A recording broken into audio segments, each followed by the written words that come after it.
Friends, आज की इस वीडियो में 34 साइज़ का बैक नेक डिज़ाइन मैं आप लोगों के साथ शेयर करूंगी। और मैं इसे बना रही हूँ डीप नेक के अकॉर्डिंग, तो उसी के हिसाब से आपको मेज़रमेंट लेना है अपने साइज़ के अकॉर्डिंग। सबसे पहले एक लाइन ड्रॉ करके नीचे से मैं कपड़े को सीधा कर लूँगी। अस्तर के कपड़े को डबल फोल्ड करके हम यहाँ पर रख लेंगे इस तरीके से। कपड़े के बंद भाग को मैंने अपनी तरफ रखा है। यहाँ पर देखिए, जितनी भी लंबाई आपको अपने ब्लाउज़ की तैयार रखनी होती है उसमें 1 इंच मार्जिन का प्लस करके लीजिएगा। 34 साइज़ में डीप नेक के अकॉर्डिंग मैं यहाँ पर शोल्डर रख रही हूँ 5 इंच।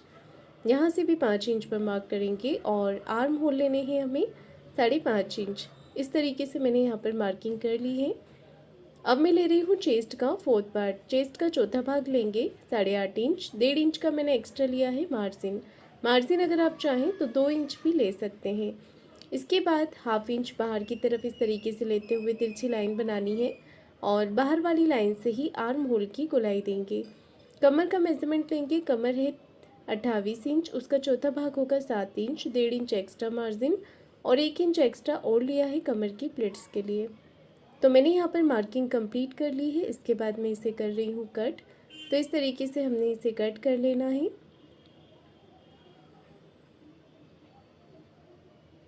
ये देखिए, इस तरीके से मैंने यहाँ पर इसे कट कर लिया है। अब मैं ले रही हूँ यहाँ पर गले का मेज़रमेंट। इसे मैन फैब्रिक पर रखकर भी मैंने कट कर लिया है। गले का मेज़रमेंट लेंगे। नेक की विड्थ रखी है मैंने यहाँ पर 2.25 इंच, 2.25 इंच। गले की टोटल लंबाई रखी है 10 इंच। तो नेक की जो लेंथ है वो आप अपने अकॉर्डिंग कम ज़्यादा करके ले सकते हैं। नीचे से नेक विड्थ लिया है 3 इंच और इस तरीके से हमने यहाँ पर एक चौकोर बॉक्स बना लेना है। इसके बाद मैं यहाँ पर बना रही हूँ सिंपल राउंड शेप। तो मैंने यहाँ पर राउंड शेप दे दिया है। अब इसके बाद हमने नेक को कट कर लेना है। तो इस तरीके से मैंने नेक को कट कर दिया है। अब हमें मेन कपड़े को सीधा रख लेना है। तो इस तरीके से मेन फैब्रिक को सीधा रखेंगे और इसके ऊपर रख लेंगे अस्तर वाले कपड़े को।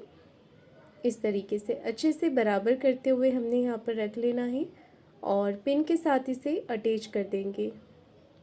ये देखिए, यहाँ पर पिन के साथ मैंने इसे अटैच कर दिया है। इसके बाद अब यहाँ पर हमें सिलाई लगानी है। तो एक पैर का मार्जिन कवर करते हुए सिलाई यहाँ पर लगाएंगे इस तरीके से। ये देखिए, पूरे ही नेक के ऊपर हमने सिलाई लगा लेनी है। नीचे मेन फैब्रिक को मैंने सीधा रखा है और यहाँ पर एक पैर का मार्जिन कवर करते हुए सिलाई लगा ली है। अब हमें एक्स्ट्रा फैब्रिक को कट कर देना है अस्तर के बराबर से और पूरे ही नेक के ऊपर यहाँ पर छोटे छोटे कट लगा देंगे इस तरीके से। तो ये कट लगाकर यहाँ पर मैंने कट लगा दिए हैं। अब एक सिलाई अस्तर के कपड़े को इस तरफ करते हुए लगाएंगे। अस्तर वाले कपड़े पर कॉर्नर की एक सिलाई लगानी है इस तरीके से।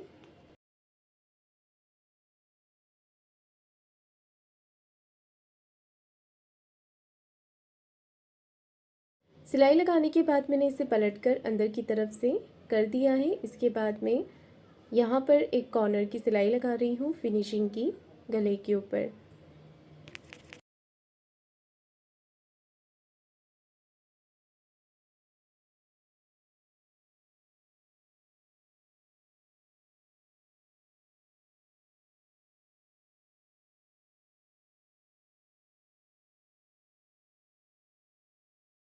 नेक के ऊपर सिलाई लगाने के बाद हमने अस्तर वाले कपड़े के ऊपर सिलाई लगानी है साइड से।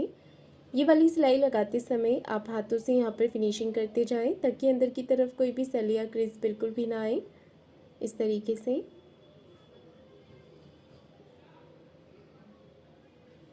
तो ये सिलाई लगाकर मैंने इसे कंप्लीट कर दिया है। अब मैं इसका एक्स्ट्रा कपड़ा कटिंग करके निकाल दूंगी।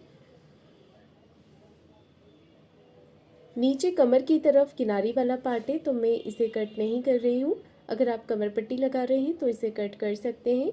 मैं यहाँ पर इसे ऐसे ही फोल्ड कर दूँगी अंदर की तरफ। तो ये पैटर्न हमारा गले का इस तरीके से आ जाएगा। अब हमें सेंटर से फैब्रिक को फोल्ड करना है और 4 इंच की लंबाई में प्लेट्स लगानी है।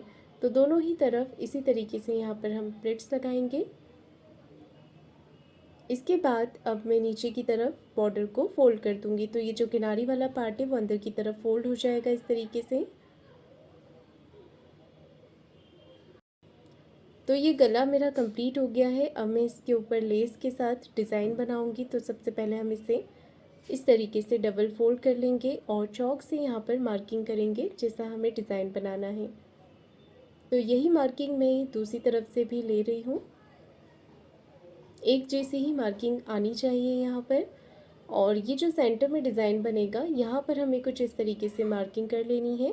सेंटर से बराबर करके मार्क करेंगे। तो यहाँ पर भी 1.5 इंच और यहाँ पर भी 1.5 इंच पर मार्क कर लेंगे इस तरीके से। और इसके बाद ये गले के बीच का जो कपड़ा निकला था इससे मैं यहाँ पर बो बना रही हूँ। तो सिंपल इसे डबल फोल्ड करते हुए एक सिलाई लगा देंगे। इसे खोल कर सीधा कर लेंगे, हाथों से इसकी फिनिशिंग कर देंगे। तो ये जो डिज़ाइन है ये सिंपल लेस डिज़ाइन है। तो आपका जो बॉर्डर वाला पार्ट होता है बैक साइड में, उसमें आप इस तरीके का डिज़ाइन बना सकते हैं। ये डिज़ाइन कम समय में बन जाता है और बनाने में ये आसान भी है। तो बो को मैं यहाँ पर सीधा करके इस तरीके से इसे मैंने बो का लुक दे दिया है। और अब मैं इसे अटैच कर देती हूँ। इसके अंदर अगर आप चाहें तो डोरी के साथ लटकन बनाकर भी लगा सकते हैं। साइड से जो एक्स्ट्रा कपड़ा रहेगा वो मैं कट करके निकाल दूँगी। अब आप अपनी पसंद की कोई भी लेस यहाँ पर लगा सकते हैं। लेस किस तरीके से लगानी है आपको, तो देखिए इस तरीके से सबसे पहले हम राउंड नेक पर लेस लगाएंगे। गले का शेप बनाते हुए यहाँ पर हमें रोकना है मशीन को और एक प्लिट्स डालनी है, छोटी सी एक चुन्नट डाल देंगे ताकि गले का जो शेप है वो प्रॉपर दिखे। अब मैं इसे घुमाते हुए देखिए यहाँ पर मशीन को रोकूंगी और यहाँ पर भी एक प्लिट्स लगाऊंगी। इसके बाद हमें यहाँ पर घुमाते हुए कमर पे अटैच कर देना है लेस को। अब लेस के दूसरे कॉर्नर पे भी सिलाई लगा देनी है। जब भी आप लेस अटैच करते हैं इस तरीके की, तो लेस के दोनों कॉर्नर पे आपको सिलाई लगानी होती, तभी वो बराबर से बैठती है और फिनिशिंग के साथ दिखती है। इसके बाद मैं दूसरे पैटर्न पे भी लेस को इस तरीके से अटैच कर दूंगी।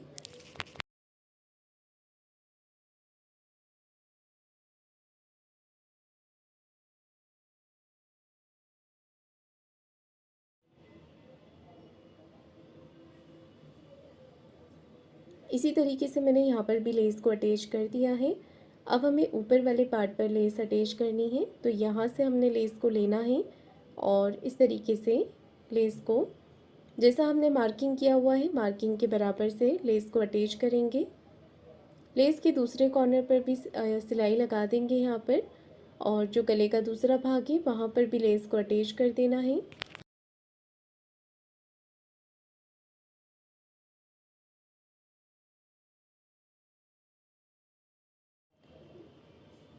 यहाँ पर भी मैंने लेस को अटैच कर दिया है। अब मैं इस पर डोरी अटैच कर रही हूँ। डोरी लगा लेंगे इस पर। ऊपर से 1.5 इंच का गैप छोड़ते हुए डोरी को अटैच कर देना है। दूसरी तरफ भी डोरी को अटैच कर देना है और इस डिज़ाइन के सेंटर में एक बटन लगा देना है। तो फ्रेंड्स ये था मेरा आज का डिज़ाइन। आपको कैसा लगा है मुझे कमेंट करके ज़रूर बताइएगा। वीडियो को लाइक शेयर ज़रूर कीजिएगा और चैनल को सब्सक्राइब ज़रूर करें। धन्यवाद।